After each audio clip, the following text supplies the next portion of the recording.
মহামান্য রাষ্ট্রপতির কাছে সংবিধান অনুযায়ী আমাদের কোন কোন সদস্য এখানে আছেন উপদেষ্টা হিসেবে শপথ নিয়েছেন।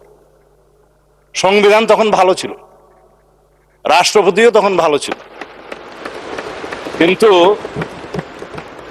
ভাষণের দিন উনি মনোপুত হলেন না আর কি। যাই হোক, এখন এই আদেশটা নিয়ে যে আমরা আলোচনা করব, আদেশের অনুবলে যে সংবিধান সংস্কার পরিষদের অধিবেশন কেন আহ্বান করা হবে না তার উপর যে আলোচনা করব, আদেশটা কি, কিছু কিছু জবাবের মধ্যে চলে আসবে।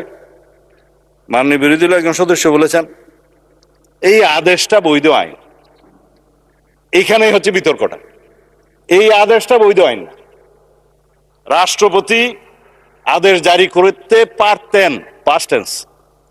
1971 সালের 26শে মার্চের পরের থেকে বাংলাদেশের সংবিধান প্রণীত হওয়ার আগ পর্যন্ত বাংলাদেশের স্বাধীনতার ঘোষণাপত্র অনুযায়ী এবং সেই অনুযায়ী laws continuance enforcement order 1971 10th April এবং the Bangladesh constitution provisional constitution order 1972 এই অনুসারে রাষ্ট্র পরিচালিত হয়েছে। রাষ্ট্রপতি অর্ডার জারি করেছেন, রাষ্ট্রপতির অর্ডার অনুসারে নবগঠিত রাষ্ট্র পরিচালিত হয়েছে। আদেশগুলো সবগুলোকে বৈধতা দিয়ে সংবিধানের প্রথম এবং চতুর্থ তফসিলে বৈধতা দেওয়া হয়েছে, কন্টিনিউশন হয়েছে। আমি সেই আদেশকে বৈধ আদেশ মনে করি।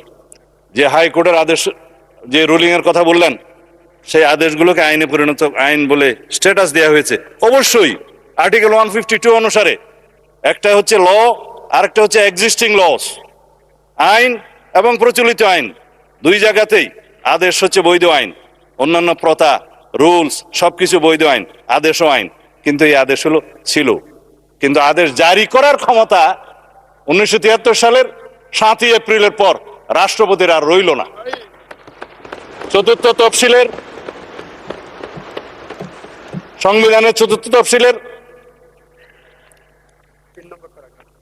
ধারা 3 সাবসেকশন 2 সাবসেকশন 3 অনুসারে যে সমস্ত আদেশ জারি হয়েছিল সেটা বৈধ, এবং যে সমস্ত আদেশ জারি হয়েছে সেটা পরে রাষ্ট্রপতি বাংলাদেশে প্রণীত সংবিধানের সাথে সামঞ্জস্যপূর্ণতা দেওয়ার জন্য সেটা আদেশ সংশোধনও করার ক্ষমতা দেয়া হয়েছে। এবং সেখানে আপনি দেখবেন 2 বছরের টাইম লিমিট করে দেওয়া হয়েছিল।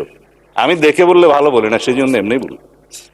তো সেই জায়গায় 2 বছরের সময়সীমা 1974 সালের একটা দিবসে শেষ হয়, সেটা আমি পরে বলবো, এখানে দেখে বলতে হবে। কিন্তু চতুর্থ তফসিলের ধারা 17 সাবসেকশন 2 লাস্ট প্যারাগ্রাফ অনুসারে বাংলাদেশের রাষ্ট্রপতির আর আদেশ জারির ক্ষমতা রইল না। তারপরে দেখে নিতে পারেন। তারপরে রাষ্ট্রপতি আদেশ জারি করলেন কিভাবে, সেটাই হচ্ছে আজকের ফ্যাক্টর ইস্যু। যে আদেশের জন্মই বৈধ হলো না, সেই আদেশ হবে ভয়েড অ্যাব ইনিশিও লিগ্যাল ল্যাঙ্গুয়েজ, সূচনা থেকেই অবৈধ।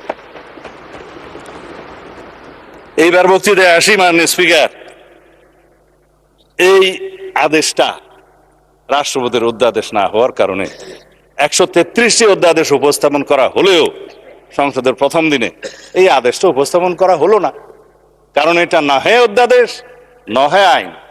আমি সেজন্য বলেছিলাম এটা হয়তো কোনো নিউট্রাল জেন্ডার হতে পারে।